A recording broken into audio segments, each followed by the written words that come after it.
जय साथियों, मैं लोकेंद्र मध्य प्रदेश पुलिस और हमारे साथ है अर्जुन सिंह बघेल। और ये जब भर्ती हुए थे उससे और अब तक का अनुभव शेयर करेंगे और आपको बताएंगे कि प्रधान आरक्षक की क्या शक्तियां होती है, कितने साल में क्या एग्रीमेंट लगते हैं, इन्होंने क्या चौकी में काम किया, थाने में काम किया। और जो मेजर का पद होता है एक सम्मानजनक होता है। गाँवों में चर्चा होती है कि तुम बड़ा क्या मेजर है क्या, तो मेजर आज आपके सामने लेके आए और ये हमारा सेकंड इंटरव्यू है। हम आरक्षक का ले चुके हैं आज प्रधान आरक्षक, और आप देख सकते हैं ये 3 फीती इसका संकेत करता है कि ये मेजर है। सर आप बताइए। नमस्कार दोस्तों, है ना। तो आज जैसा विदित करे अपने लोकेंद्र भाई ने कि संघर्ष की कहानी क्या है, मैं आप शुरू से बताना चाहूँगा आप लोगों के लिए, क्योंकि अनुभव शेयर करने से अनुभव बढ़ता है। आप जब भर्ती हुए थे उसकी प्रक्रिया क्या थी? तो मैं भर्ती हुआ था 13 जून 2007 को, मतलब आज से 16 साल पहले। तो उस समय भर्ती होती थी, खड़ी भर्ती बोलते थे उसको, जो फॉर्म मतलब खुद ही जाके वहाँ सबमिट करना पड़ता था। और भर्ती करता था एसपी, मतलब उनके प्रभारी आईजी होते थे, पर भर्ती नाम से होती थी एसपी नाम से। तो सीधे भर्ती होती थी एसपी के अंडर में, मतलब वो चाहे तो किसी को निकाल ले, वो चाहे तो किसी के अंदर कर ले। वो उनके मतलब क्षेत्र में था, कार्य क्षेत्र में उनका पूरा पावर था, उसमें किसी का हाथ तक क्षेत्र नहीं था। तो जब से ये चालू हुआ है तो कौन सा व्यापम 2012 से ना, तो व्यापम में क्या हो गया कि जैसे नीमच का लड़का है, लास्ट जिला होता है और लास्ट जिला बालाघाट एमपी का। तो व्यापम में क्या हो गया कि आदमी बहुत दूर आता है। खड़ी भर्ती में क्या होते थे, आसपास के जिले के आते थे। जैसे मैं बालाघाट भर्ती में रहने वाला जिला सीनी का, तो छिंदवाड़ा के आते थे, ज़्यादा से ज़्यादा जबलपुर के। कहने का मतलब ये है कि जैसे आपने सीधे आके यहाँ फॉर्म किया, इसके बाद सीधा रनिंग होने लगती थी? नहीं, मैं आपको बताना चाहूँगा पूरा। फॉर्म उस टाइम में 120 रुपये कुछ का आता था, तो हम भरते थे। तो फॉर्म जैसे सबमिट करे तो आपको भी मिलता था, जैसे चेस्ट नंबर होता है ट्रेनिंग में, उस टाइम आपको मिलता था। तो मेरे को उस टाइम में मिला था 423 नंबर, जैसे कार्ड मिलता था, और ऐसा मतलब जेल में यहाँ फंसाना होता था, जैसे भी पिन है उस टाइप से। तो भर्ती ऐसी होती थी कि आपको 4 बजे सुबह बुला लेते थे। तो क्या होता है, रनिंग कहाँ मार खाती है, सबसे पहले ग्राउंड होता था, बाद में पेपर होता था। मतलब दौड़ लगा ली और एग्जाम नहीं, तो 4 बजे इन्हें बुला लिए। तो दौड़ में क्या होता है कि 4 बजे भूखा बैठा आदमी, ठंडी में ठंड तो लगती है, चाहे गर्मी हो चाहे बरसात हो, जो ठंड तो लगनी है सुबह 4 बजे, भले थोड़ी ठंड लगी पर लगेगी। अब आदमी चड्डी बनाना बैठा है 4 बजे से, उसकी दौड़ 2 बजे हो रही है, तो वो कहाँ से दौड़ लेगा? हाँ वही तो है ना। तो हमारी दौड़ होती थी 10 लोगों की, एक टाइम में 10 लोग होते थे, जिसमें से मुश्किल से 2 लोग आते थे। तो मैं आया था सेकंड, मतलब मैं ही सेकंड था, बाकी 8 लोग बाहर। 800 मीटर दौड़ होती थी उस टाइम में हमारी। दौड़ के बाद और क्या? दौड़ के बाद फिर 4 दिन के बाद पेपर हुए थे, जटा शंकर जो अपना कॉलेज है, मतलब लोकल में पेपर, नीचे बैठ के। और कितने दिन में मतलब ये क्लियर हो जाता था? हमारा ये प्रक्रिया चालू हुई थी, मैं 13 जून को भर्ती मतलब आमद दिया था, तो हमारी प्रक्रिया मार्च से चालू हुई थी। उनका ज़्यादा समय नहीं लगता था, जून मतलब 3 महीने के अंदर अपना हो गया। 3 महीने आप देख सकते हो, 3 महीने में मतलब पूरा क्लियर। हाँ, अब 3 महीने आप रिजल्ट का इंतजार कर रहे हैं। हाँ, अभी क्या हो रहा है, जब से व्यापम आया ना तो घोटाले चलते रहते, सब आदत हाई कोर्ट में चलते जबलपुर में। हमारे टाइम में ऐसा कुछ था नहीं। आप ये बताइए, जब आप भर्ती हुए तो उस समय आपको कितना पहला सैलरी मिली थी? हाँ, सैलरी मेरे को पहली मिली थी 5200 रुपये। 5200? हाँ, तो 5200 2007 में 2007 में 5200 जुलाई में पेमेंट मिल गई थी। और आज कितनी मिल रही है? आज हमको मिलती है 44,723 रुपये। 44 मतलब हाथ में, और बनती तो अपनी 49,500 कुछ बनती, 500 रुपये, 50,000 के समथिंग बनती। मतलब कहने को 39,000 रुपये आपके बढ़ चुके। हाँ। आपने चौकी थानों में भी काम किया होगा? हाँ, मैं 2007 में भर्ती हुआ, तो मैं 5 अक्टूबर 2007 को हम ट्रेनिंग यहाँ से गए थे। कहाँ ट्रेनिंग की? हमने रीवा में करे थे। रीवा में तो हमने भी की थी। कोई सुविधा नहीं थी उस टाइम में, 2 हॉस्टल थे बस पीछे वाले, कोई सुविधा नहीं थी। खाना भी बिल्कुल मतलब दाल तो ऐसी मिलती थी कि पानी पी लो, है ना।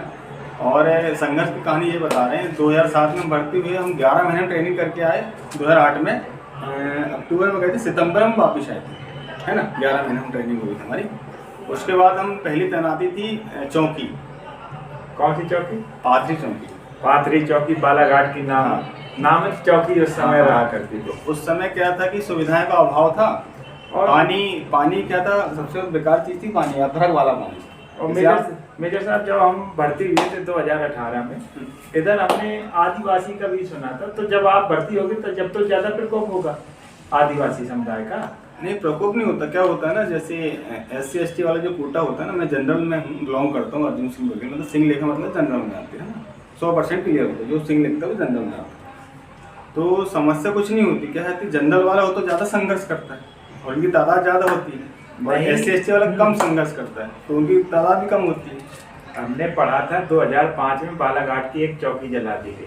हमारा कहने का मतलब ये है कि आदिवासी समुदाय के जो कांड होते थे उस समय ज्यादा प्रभाव होंगे, ट्रक को लूट लिया जाता होगा। नहीं, मैं बताना चाहूँगा, पहले क्या शिक्षा का स्तर बहुत नीचे था, जंगलों में सड़क भी नहीं थी कुछ मतलब ना कवरेज था। हम पहली बार गए थे तो हम BSNL का सिम थे हमारे पास, एक ही डंडा मिलता था, हम झाड़ में टांग के रखते थे।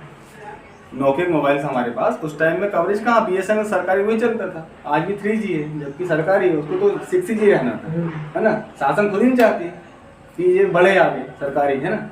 जबकि आप देखोगे ना, जैसे SBI हो, कहीं भी बैंक हो, तो क्या बोलते अपना BSNL का पूरा रहता केवल, जियो के लिए रहता बैंकों में, BSNL का रहता है। ये जो आप आरक्षक से प्रधान आरक्षक बने, तो प्रधान आरक्षक बनने में कितना समय लगा? समय तो हम क्या जनरल में आते हैं तो समय से ये हुआ था, हमारे बैच के SC वाला था, वो 2014 में हवलदार बन गया था, 7 साल बाद। और हम बने 2016 में लग गया था क्या कारवार नहीं, वो बंद हो गया था ना, हाँ, पहले में लग गया था 2016 में, मार्च की बात है शायद, है ना, 3 मार्च या कुछ, शायद डेट याद नहीं पर सन याद है। 2016 में हम उज्जैन महाकुंभ में हुआ था ना, तो हम वहाँ गए थे, तो हमको वही बुरी खबर वहीं मिली थी। नहीं तो मैं 2017 में तो बन ही जाता। उसके बाद भी चलो कार्यवाहक बने हैं, तो 2020 में बन पाए हम दिसंबर में 31 तारीख को, जबकि वो नियम था जुलाई का। तो 31 तारीख इसलिए बने क्योंकि शासन चाहती नहीं कि हमको पैसा दें, तो 31 तक पहुँच गए। मतलब साल तो वही हो गया, पर लास्ट ही दिन था। ये मेजर बने कुछ लाभ है आरक्षक से प्रधान आरक्षक? मेजर बनने में ये लाभ है कि एक आरक्षक हो तो उसको बोलते हैं इधर, और हवलदार में बोलते हैं मेजर साहब दीवान जी इधर आइए, मतलब एक सम्मान बढ़ जाता है, कद ऊंचा हो जाता है। मतलब जैसे CGM साहब भी बोलेंगे ना, जो कोर्ट वाले होते हैं मुख्य न्यायाधीश, वो भी बोलेंगे मुंशी जी इधर आइए, आरक्षक रहेंगे इधर, ये बात है। और थोड़ा ये भी थोड़ा पावर, थोड़ा काम भी बढ़ जाता है, लिखा पढ़ी वाले काम हो जाता है। आप यदि आरक्षक में हो तो पहरा करोगे आप 4 घंटे 3 घंटे जो भी रहता है, जिसके जेल में जो भी रहता है, तो आप उसके बाद कोई दिक्कत नहीं, आप मोबाइल स्विच ऑफ करके सो सकते हो। पर एक मुंशी मोबाइल हमेशा चालू रखेगा, कभी TI फ़ोन करेगा, कभी मुख्य न्यायाधीश फ़ोन करेगा, है ना, कभी SP फ़ोन करेगा, क्यों मेजर साहब उसका निकाल क्या हुआ, बहुत सारी समस्या रहती हैं। पर ये भी है कि जिम्मेदारी साथ थोड़ा वो भी बढ़ता है, पद भी बढ़ता है, दायरा बढ़ता है। हमने ये भी सुना है कि मेजर किसी की भी एब्सेंटी डाल सकते हैं। नहीं, मेजर चाहे तो SP एब्सेंट डाल सकता है, इतना पावर होता है। पावर मुंशी मतलब जो रोज नामचा जिसके अंडर में है वो कुछ भी कर सकता है। तो समझ सकते हो कि आरक्षक से प्रधान आरक्षक का कितना कद ऊंचा होता, IPS की एब्सेंटी डाल सकता है, लेकिन ऐसा रियल कंडीशन भी होता होगा। नहीं, पर क्या होता है ना, पानी में रह के मगरमच्छ से बैर कर नहीं सकते, है ना। देखो 2 बड़े अधिकारी होते हैं, एक तो SP होता है और सेकंड SP होता है RI। बीच ऐसा कि जैसे आरक्षक थे तो उसमें ये समस्या रहती है कि आप जैसे SCM मतलब उसका फुल फॉर्म होता है हेड कांस्टेबल मोहर्री, मतलब थाने की माँ, है ना। SCM मतलब वो होता है, हम SC हैं, अब जैसे वहाँ बैठेंगे SCM हो जाएगा। अच्छा। मोहर्री मतलब थाने की माँ, और बाप होता है TI। और पानी वाला जो मरता है ना वो जाता है भोपाल, जो हड्डी होती है फीमर बोन बोलते हैं इसको फीमर बोन बोलते हैं। जो पानी में डूब के मरता है ना तो ये हड्डी जाती है पूरी, ये भोपाल जाती है। ये भोपाल जाती है। कहने का मतलब ये है कि जो जांग है, अगर आप पानी में डूब के मर गए तो आपको वो तो जांग ही भर जाएगी, और जो जहर खा के मरता है ना वो बिसरा जाता है सागर में, FSL, अच्छा, है ना। उसका फुल फॉर्म क्या है FSL का?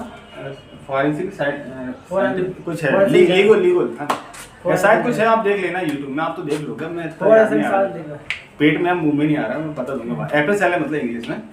तो वहाँ जाता है अपने, जैसे जहर खा के मर गया तो अपने ये टुकड़े जाते हैं, जैसे लीवर का एक तोड़का जाता है, मतलब 3 चीज़ जाती है, लीवर का जाता है, फेफड़े का जाता है, टुकड़े जाते हैं, 3 चीज़ एक और है, क्या बोलते हैं उसके, हार्ट का हल्का सा जाता है, 3 चीज़ जाती है, और एक नमक का घोल जाता है, मतलब 4 चीज़ जाती है।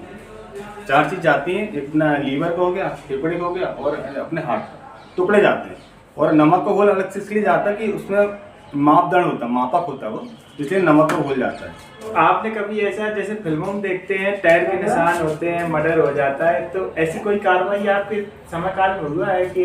हाँ, क्या होता है कि जो पुलिस होती है ना, कहीं की भी हो, हालांकि मेरे हिसाब से मध्य प्रदेश पुलिस बहुत अच्छी है। कैसे मतलब व्यवहार की तुलना में, जैसे महाराष्ट्र में आप जाओगे ना तो एमपी की यदि इन्हें गाड़ी देख ली तो गाड़ी रोक लेंगे, और यदि महाराष्ट्र की एमपी में गाड़ी आई तो आदमी छोड़ देते, चलो अपने बाहर बाजू की मानवता, अपने यहाँ मानवता बहुत है। हम उत्तर प्रदेश पुलिस हैं, हम जब अपने घर जाते हैं तो हम मध्य प्रदेश पुलिस की तारीफ सुनते हैं, क्योंकि यहाँ पे जब हमारे इधर के लोग आते हैं वो देखते हैं कि इधर की पुलिस में मानवता है, और हम सभी पुलिस कोई भी हो मानवता को जिंदा रखें, क्योंकि लोग आपके पास भरोसा और उम्मीद के साथ आते हैं, आप उन्हें न्याय दिलाएंगे तो। और मैं अब मुझे 16 साल तकरीबन हो गए, उससे ज़्यादा हो गए शायद 16 साल 3 महीना कुछ हो गया है बाद में जो, पर मोटा मोटा 16 साल हो गए है ना। तो मैंने एक ही चीज़ देखा हूँ कि अपराध जो भी हो, कोई भी हो, चाहे 151, 116, 307 हो, 304 हो, 302, अपराधी हमेशा पकड़ा जाता है, पर थोड़ा देर लगती है, पर पकड़ा जरूर जाता है। हाँ, और एक ही चीज़ है, मैंने पहली बार देखा था, एक अंधा मर्डर हुआ था, अंधा कांड बोलते हैं उसको, मतलब उसका वो कर नहीं पाया, नया कांड 1992 फाइल थी साले टेका में, वहाँ पे 1992 में एक मर्डर हुआ था। उसने जमीन में गाड़ दिया था रोड के बाजू में, उसकी उंगली भर मिली, बस उसका आज तक निराकरण हो नहीं पाया, मिल ही नहीं पाया कि कौन था, क्या था, किसने मारा। पहला मैंने एक चीज़ देखा इतने सालों में कि पहला है जो खुलासा नहीं हो पाया, बाकी हर चीज़ का हो जाता है। हाँ, वो क्या है कि कुछ तथ्य नहीं मिल पाए जिनकी खोज में। अब क्या पुलिस होती है, सबूत और गवाह की उसमें रहता है। अब पुलिस को बहुत सारे काम रहते हैं, अगर एक ही काम दिए जाए तो वो 100% सॉल्व करके देता है।